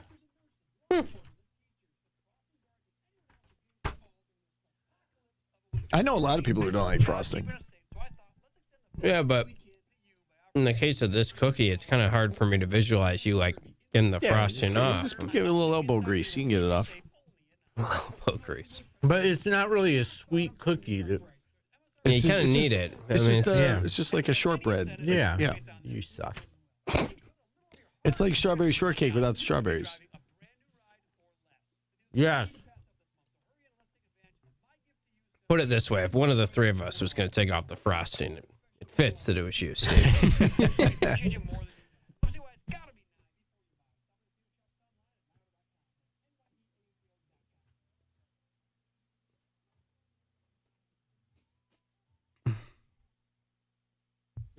Big of a bite. Oh no!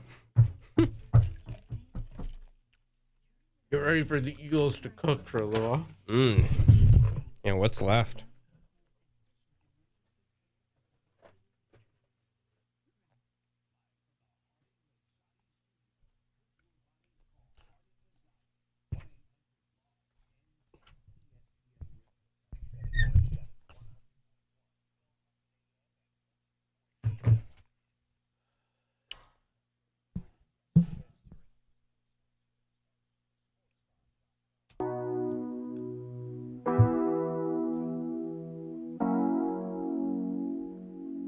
Slow skate. Sad cafe. That's what I call my kitchen and bedroom.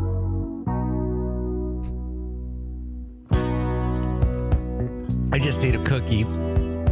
Have to get my wits about me. Yeah, shout out to Ellie who gave us the cookies. Ellie, thank you. Delicious cookie. Ellie, thank you. I emailed you as well. Thank you. Did you email her that you took all the frosting off the cookie like a psychopath? I didn't say I took all the frosting off. I like higher cookie to frosting ratio, as we've discussed with bread in the past. You are so unlikable. Like, I hate you sometimes. The lady made you a nice cookie and you took some of the frosting came off. Decorated. She even put our initials on them. You just wiped it all off. Just disregarded it. Not all of it. It didn't. There was a little. I was joking with her like you were a picky eater and you just like are insufferable. We appreciate you, Ellie. Thank you for the cookies. Next time, just give them a piece of just flour and water. No sugar, nothing. Focaccia, that's your favorite? What's your favorite? Is that your favorite go-to bread? I don't discriminate when it comes to bread. Okay. I love Italian bread. I mean, I would say that's my go-to. Yeah. Wonder? Italian.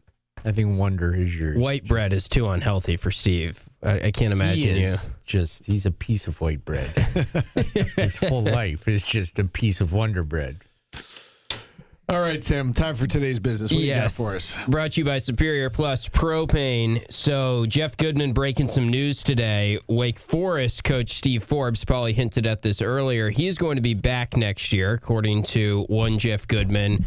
And then about an hour ago, he said Remember, Kevin Sweeney mentioned when he was on in the first hour that Providence is a job that might have some similar coaching candidates to Syracuse that's likely going to open. Jeff Goodman saying Providence likely will go for a safe hire or at least one to appease the fan base. The easy choice is Richard Pitino, who sources say would highly consider leaving Xavier after one season. So Jeff Goodman throwing it out there that maybe they'll go after Richard Pitino at Providence. I don't really think anyone at Syracuse would be thrilled with the idea of Richard Pitino right now. I know a couple callers have brought him up, maybe one caller, but his record not very good at Xavier this season. Interesting. Yeah. Where do we think Josh Schertz is going to end up? Because I saw there was a little bit of traction with Providence with him. If they, they felt like they could open the checkbooks for him. I don't know.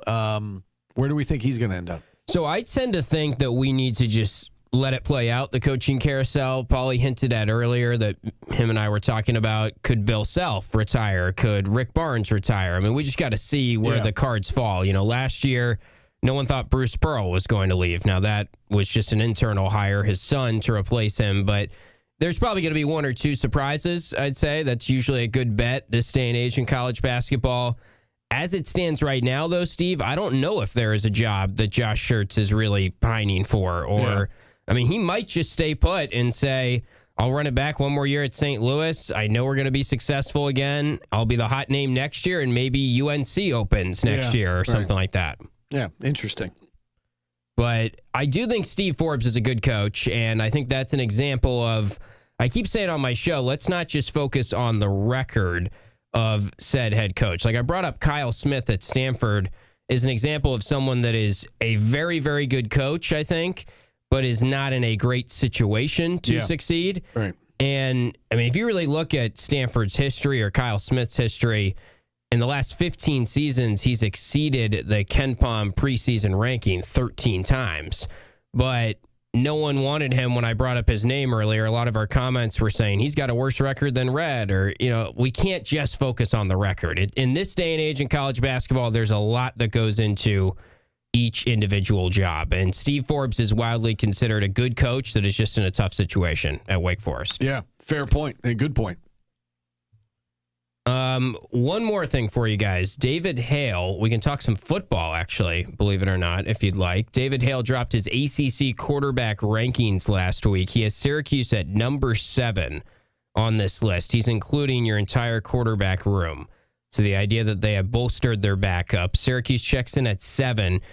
I did go through a lot of the teams that are on the Orange's schedule next year rank very favorably in the ACC quarterback rankings from David Hale. SMU will have Kevin Jennings back. He's rated number 2, or SMU's quarterback room is number 2. Miami number 1, claiming Darian Mensah. NC State 3 is on the Orange schedule. CJ Bailey is back. Cal's young quarterback is back at number 4 on these rankings. Virginia has 2 quarterbacks they're going to make a decision on, Bo Pribula and Eli Holstein. They check in at number 5. Louisville at number 6. Pittsburgh at number 8. So I just named all Syracuse opponents there, and that is basically the top 8. With the exception of Miami, Syracuse is set to play all of those quarterbacks. Do you think it's fair where David Hale has the Orange at number 7, and anything stand out from that list? Yeah, I mean, I think it's fair. I think that there's a chance that Steve Angeli will outperform that. I think we had such a small sample size on him, from his time at Notre Dame, and then was just starting to cook, as Paulie would say, and then they lost him to that Achilles injury. So I think 7 is fair based on some of the names that above him and above Syracuse in this set of rankings, but I think he could outperform that potentially. Yeah, he could also go below that, Steve, potentially. Good insight, Paulie. Thank you. That's why we pay you the big bucks. I just like to be the devil's advocate. Yes. Mm-hmm. I like to advocate for people, and sometimes it's the devil. You really have problems. You really do. We might have to holster your kicker, Paulie, for the final segment, because Terry Foy, I'm sure, is waiting. Here, quick. Let's do that. No. Buffalo, New York. An unusual situation led to utter chaos as cows got loose on I-90. Cameras showed 2 cows playing a high-stakes game of chicken on the thruway. Okay, that couldn't have waited? Utter chaos. Yes. High stakes. Got it. Game of chicken. That could have waited till the end of the show. Terry Foy joins us next on ESPN Radio. We could have moved that kicker to the, yeah. Oh, man.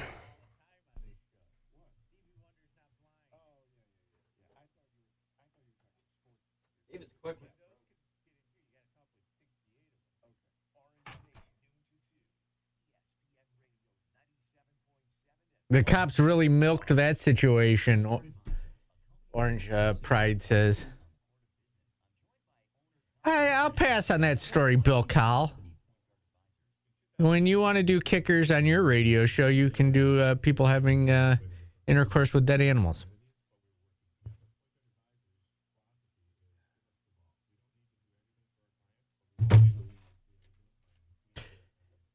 Hey, Steve, did you hear there were cows spotted on I-90?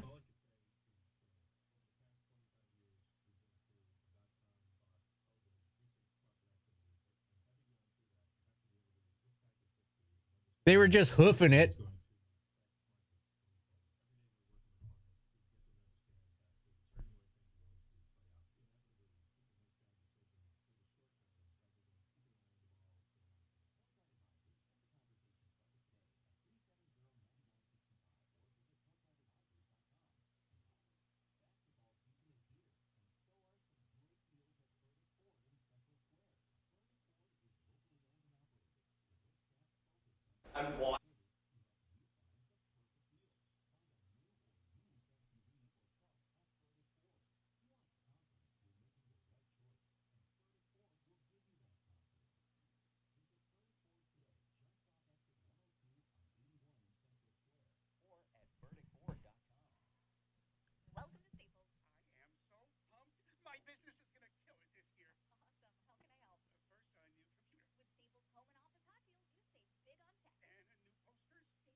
Maybe the cows had beef with their owners, so they ran away.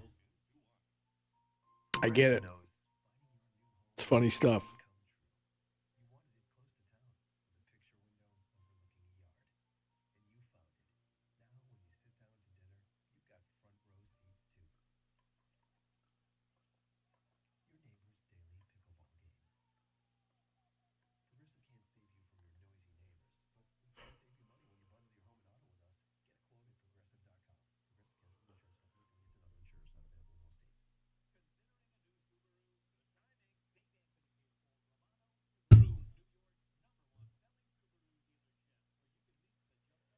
They took the cows into custody, Steve, and grilled them, asking them what was happening that made them leave their stalls. It's funny, too.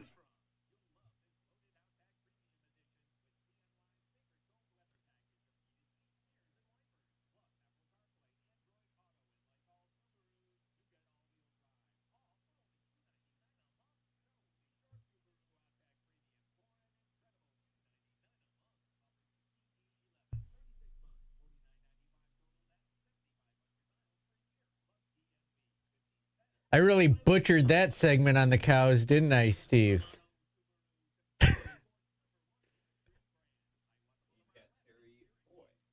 Thank you. Hey!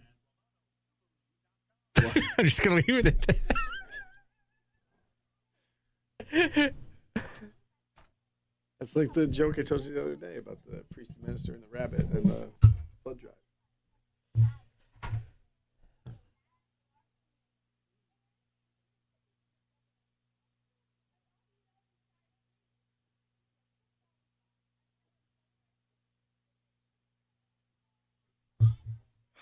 All right.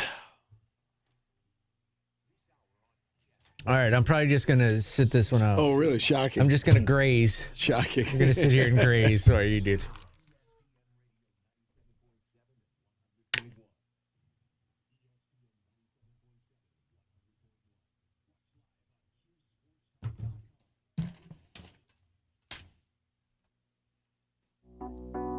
Welcome back to Orange Nation. You can check us out on YouTube, Q Sports Talk, or at QSportsTalk.com if you want to see the show. If you were part of our last commercial break, I did cow puns for 4.5 minutes. Yes, he did. I can confirm that. All right. Syracuse falling from number 1 to 6, Steve. Yes. The stakes have never been higher for Syracuse lacrosse. All right, you can turn your mic off for the next 10 minutes. Do you have a beef with this? We are so pleased to be joined by Terry Foy, CEO of Inside Lacrosse. We've had him on the show before. Great friend of the program as we talk some Cuse Lacrosse now with Terry. And, as Paulie just mentioned, Cuse drops from 1 to 6 in the media poll, 1 to 7 in the coaches poll. 6 different teams got at least one first-place vote this week. Was this one of the more difficult polls you had to vote in? And I guess give us your thinking. Who did you have number 1, and I guess who was under consideration for you? Yeah, so I had Harvard number 1 because now, as far as I'm concerned, they have the best win on the board, so to speak. And in order to have some internal logic consistency, I know your listeners aren't going to like this, but they're going to have to acknowledge the fact that this is going to change very fast over the course of the next couple of weeks. I actually had Syracuse at 9. They were my highest ranked team with a loss, which meant that the other 8 teams ranked ahead of them were all undefeated. And that was reflected, I think, in my logic for why I had Harvard number 1. To the question of, is it the hardest that I can remember? I mean, to an extent, the short answer is yes. But I do think that there are some weeks where it's like you really kind of just get backed into a corner in terms of that internal logic, and it's impossible to make a decision. So you feel like you're going to seem like a fool one way or the other. With this one, the thing that made it more comfortable is everybody knew that it was going to be a chaotic mess. And so as a result, when I posted my personal vote on Sunday night, I was like, I'm going to get roasted for this, but that's fine. Everybody's going to get roasted for this. It's kind of part of the exercise. Yeah, it made you feel a little better. There was some chatter going into the season about Maryland, Princeton, Syracuse being in kind of a tier all to themselves, and yet they all have at least one loss in the early going of this season. Is that top tier wide open right now? I mean, I guess when you look at teams capable of winning a national title, is it a double-digit number of teams at this point? Yeah, well, so I just held up the cover of Inside Lacrosse, and it says wide open on it. This was our, face-off yearbook kind of whole claim. And I've been doing this since the 2008 season, and my contention is that the firmness of any preseason prognostication was as wide open as it's been in 18 seasons, or, whatever the number actually is. And I was among those who felt like there was a tier of a top 3, the 3 that you mentioned, Maryland, Syracuse, Princeton. And then I felt like Carolina was pretty squarely number 4. And then, Georgetown kind of led the tier of teams alongside Carolina and Duke and Ohio State, Notre Dame behind them. So I think to kind of roll it forward in the context of how many teams can you imagine winning the national championship?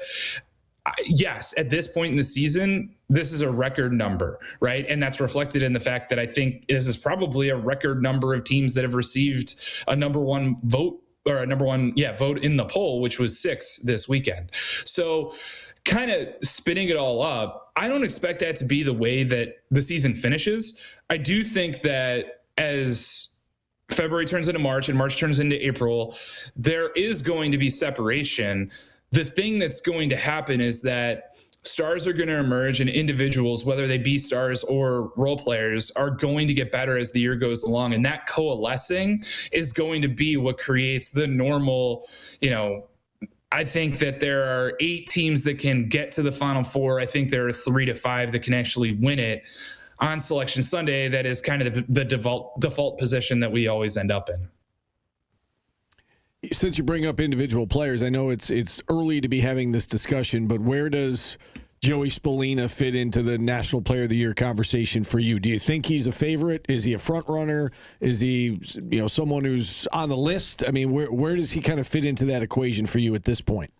The reason that I think this season was so wide open heading in is because in this sport, star offensive players win championships. And while there were a ton of guys who graduated after the 2024 season, because that was kind of when the guys that were in the high school class of 2019, but basically just kind of how COVID affected things, it created what was kind of called that double draft class. It was also a ton of talent that graduated last year, certainly led by CJ Kirst. Joey Spallina is the best known quantity, known commodity in the sport on a good team. And for that reason, yes, I think he is the favorite. He was the favorite. He remains so. I think this loss to Harvard doesn't really change the picture for that very much. I think ultimately what would or will change the picture for individual awards in the Tewaaraton are the other guys who are going to emerge, right? And I think that because the sample size of games played is still small enough, and you have, one guy who put up 7 points in one game and then 7 points in the other 2 games that he's played, now he's averaging less than 5 points a game. You know what I mean? It just hasn't really settled itself out on that basis. And even though we've had some big matchups and we've had some good performances in those matchups, they aren't necessarily building on each other. They're not necessarily stacking on each other. Certainly not to the extent that's greater than what Joey did against Maryland, where, the conversation coming away from that game was, well, there's the hater take, which is that he can't run past Will Schaller. And then there's the other take that I kind of sit on, which is, yeah, but he put up 5 points, right? And there just aren't really either very many or any guys in college lacrosse right now that can do both of those things. And so to me, Joey still sits atop the heap. Whether or not that persists is kind of the same thing that I said earlier about these teams and how the number one conversation progresses. We had Paul Carcaterra on our show last week, and he warned SU fans about that Harvard game. He said it's going to be outside, it's going to be cold, it's going to be snowing. Harvard's good. Harvard seems to give Syracuse trouble. This is going to be a close game, and sure enough, it was a 1-goal game, and it went Harvard's way. How surprised were you that Harvard pulled off the upset? And I guess how much is there to this narrative that SU's going to have another cold weekend outside against Penn and Princeton this weekend? I mean, how much is there to that narrative that Syracuse struggles in cold conditions? Well, I wasn't surprised at all because all 6 Inside Lacrosse staff members picked Syracuse to win in our staff picks, which is absolutely the kiss of death. And whenever that happens, it means that the team that was unanimously picked is going to lose. As far as the matchup in particular, clearly this is one of the best budding rivalries in the sport. They've played 3 times in the last, 13 months, not even. And they've been 3 absolutely epic games. So, on that basis, it would be hard to, it just wouldn't be a respecting history enough if you didn't expect it to be a close, exciting game. And then as far as the outdoors thing is concerned, I think the facts suggest that you can't dismiss it. I also think that the relevance is pretty limited on 2 bases. The first is that they play so many games in February and early March inside because it's, number one, a very distinct advantage. It's also number 2, the reason to have a dome. I'm unabashed in saying that there is no better place to watch a college lacrosse game in February or early March than the JMA Wireless Dome. So, if you have those advantages, you might as well use them. But to the point about being leery of any particular game, I would just tell Cuse fans, get used to it.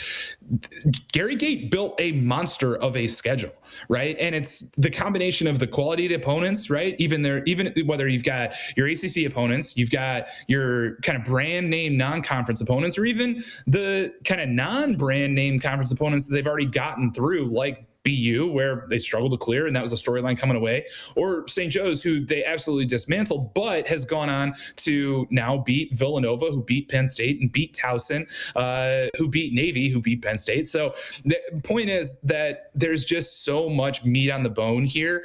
There aren't going to be very many comfortable games, even though they're a good team. And that's why he built the schedule the way that he did, in order to be battle tested in May, so that when they play close games in the NCAA tournament, they have the confidence and familiarity with how to win them such that they can meet the ultimate goal. Yeah, really good answer. What questions do you have, Terry, with this Cuse team right now? And again, as you said, smallish sample size. You've seen them play a few times, though, and against some pretty good teams. What is your biggest question mark with this team? Well, so I think the biggest question mark coming away from Harvard was short stick D-midi play, which I think was one of the big question marks for the team in general coming into the season. I think that some of those what were the question marks heading into the season have still persisted, right? We've seen some fluctuation at attack with Barry Anderson missing a game, playing up top, playing down low. That was one of the big question marks. Who was going to replace Sammy English? I wouldn't say that it was always going to be a by committee situation, to the extent that what we've seen is an indication of the fact that they haven't fully answered it. What I would point to is just the willingness to play multiple offensive midfields. I also think that question about short stick D-midi, like that was another one that Sammy, could contribute to. And then I think you've seen equivalently the other big question heading into the season was who's going to be the third defenseman. And you've already seen some fluctuations in terms of who's starting in that role as well. But with all that being said, it's why I'm still so bullish on Syracuse. Like, those are important and sometimes difficult questions to answer, but they are not as important as who are your best two attackmen, who are your best two defensemen, who is your face-off specialist and how good is he going to be, who's your goalie and how good is he going to be, right? And we've seen the answers to those questions. I guess we knew what the answers to those questions were coming into the season, and nothing that we've seen on tape so far tells us that those aren't safe, secure, quality answers that are the foundation for this team going forward. So, certainly Jake Spallina's absence against Harvard was a factor. My kind of indications are I expect he's going to play this weekend. Will he be 100%? I don't know. Developing depth there is already going to be a situation. And that's where somebody like Bobby Kittelberger, who I thought made some mistakes against Harvard as well, freshman mistakes. It's kind of what I'm pointing to in the context of like the team that wins on Memorial Day Monday is going to be the team that gets the most better over the course of the season. And you want to see guys like Kittelberger make those mistakes early in the year so that that's the foundation they can build on. It's what they can go through in film, in practice, get better, and be ready for prime time in late May. Terry, you talked about the schedule that Gary Gates put together a moment ago. I'm sure you saw his comments that he would be a proponent of more midweek games, starting the season a little bit later, packing more into a shorter period of time. What's your take on that? Fully in favor of it. My main point is I think it's time to move the championship back 10 days from Memorial Day weekend. I'm actually an advocate more of starting the NCAA tournament and playing 2 games in 3 days on that, call it, Friday, Sunday, Saturday, Monday alignment. And that then allows the other 2 things that Gary talked about to happen, in addition to a lot of other benefits. Number one, I think the Final Four attendance plateau, in my opinion, shows that the moment where that is the crescendo opportunity for the sport as an attendance thing has converted into now let's lean into what sports are, which is a television thing. So let's put the championship game on primetime on a weeknight. And then the other thing that a lot of people point to is the venues, right? And how many, or how few rather, appropriately sized venues there are for these pinnacle moments, right? Because the sport has not, after getting to the 50,000 range in the late 2000s, gotten back to the point where it can really threaten to sell out a 67,000 seat stadium. So let's target the 45,000 seat stadiums. And the problem is that those aren't professional venues. Those are college venues. Fortunately, 2 of the best venues in all of college lacrosse are in West Point and Annapolis, and they'd be great hosts for the semifinals. Problem is they graduate on Memorial Day weekend and they can't host NCAA semifinals and finals. If you move the tournament back a week, then they could host the semifinals on that first weekend in June. And I think that is the attendance crescendo for the sport. So that's really what I'm fixated and focused on. But, unfortunately, we have a little bit of an opportunity with the World Cup coming to Foxborough, giving the sport an opportunity to go back on campus, and that's what it's doing at UVA this year. We'll see what the early returns on, and then as bids start to come in to host the tournament in 2029 and beyond, we'll see whether or not reformatting becomes a part of the conversation, or if it's just a little bit of a status quo, play it as it lays type moment. Yeah, certainly something to keep our eyes on. Last one for you as we get you out of here, Terry. Just what games are you most excited for this coming weekend? Too many lists. This is going to be the best weekend of college lacrosse that we have all season. It's been that for basically the entirety of my tenure at Inside Lacrosse. And this thing that first Carolina Duke, now Carolina Syracuse do with the 2 games in 3 days situation with Penn and Princeton is absolutely awesome, because it straddles this Saturday that has, you know, some of these like hidden gems. Ohio State, Georgetown is a battle of number 1 contenders. Obviously, Notre Dame, Maryland is one of the best kind of series of rivalry, so to speak, that we've had in such a long time. And the list goes on from there. I didn't even mention Hopkins, Virginia, which is about as blue blood of a rivalry as you're going to get. So this is going to be the best weekend of college lacrosse. And I mean, the short answer is you got to figure out how to drink through a fire hose, because it's going to come fast and furious. Yeah, no doubt. Terry, we love the insight. We always love having you on. Thanks for all you do for lacrosse, and appreciate you coming on. Hopefully we can talk again down the line here in the season. Of course. Thanks for having me, Steve.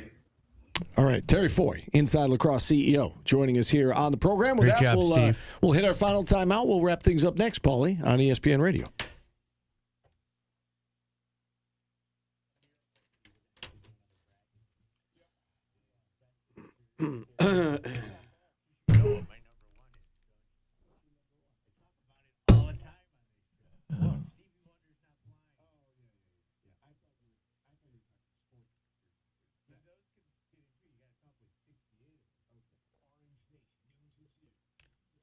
Or just 64.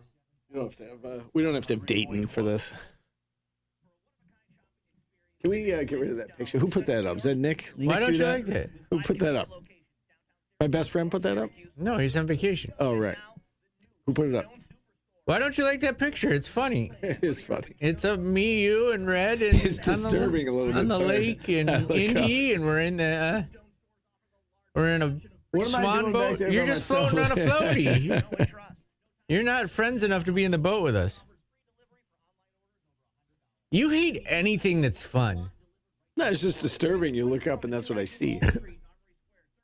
No, you just don't like fun. Do you think it's going to leak out? Who put Cody. it there? You think it's going to leak out, Steve? It's already on social media, so no.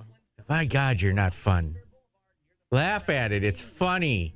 It's me, you, and I didn't Red. say I didn't like it, Ryan. It's just it's disturbing. I look up and that's what I see. Steve is a fun. I see Paulie and Red you smiling just at me. suck the life out of the room. Yes, LA Orange. That's what he's doing.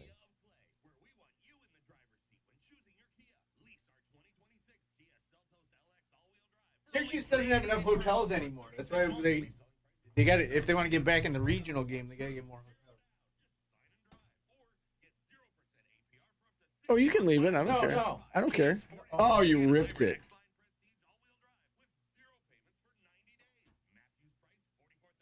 You ripped it. He ripped it.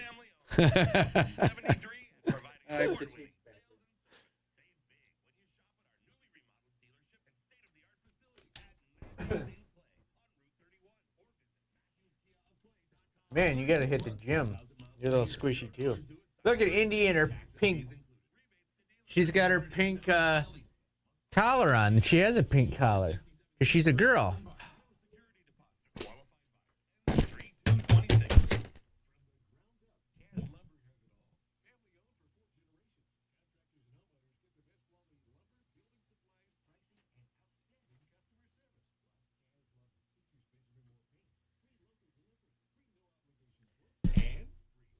Oh my God, I am sore from being moved today.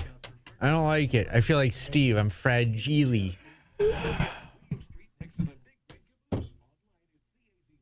Core, back, thighs, fanny, all of it sore from stretching and moving today. Means it's working. Well, yeah. It's working.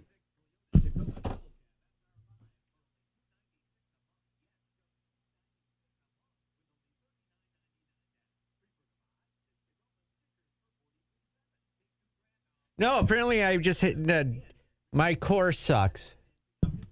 I like that shirt I'm wearing. I might go find a shirt like that.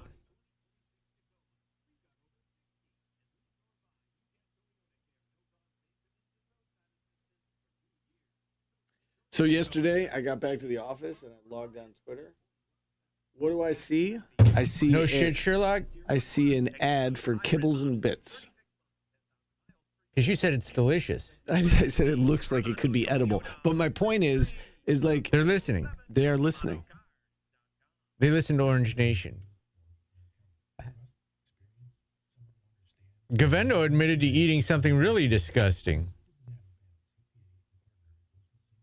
Dog food wise. What? Alpo. Like the wet stuff. That's gross. I don't know if I was supposed to share that. Can I get sued for defamation for saying he ate Alpo? I don't think it's defamation if he admitted to it. No, I haven't because I've been so sore. I'm trying to eat better after I just shoved that cookie in my mouth like a fat ass.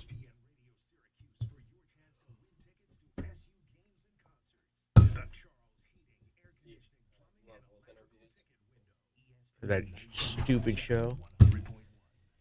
Begging strips. I'm going to try one. I don't have them at home, though.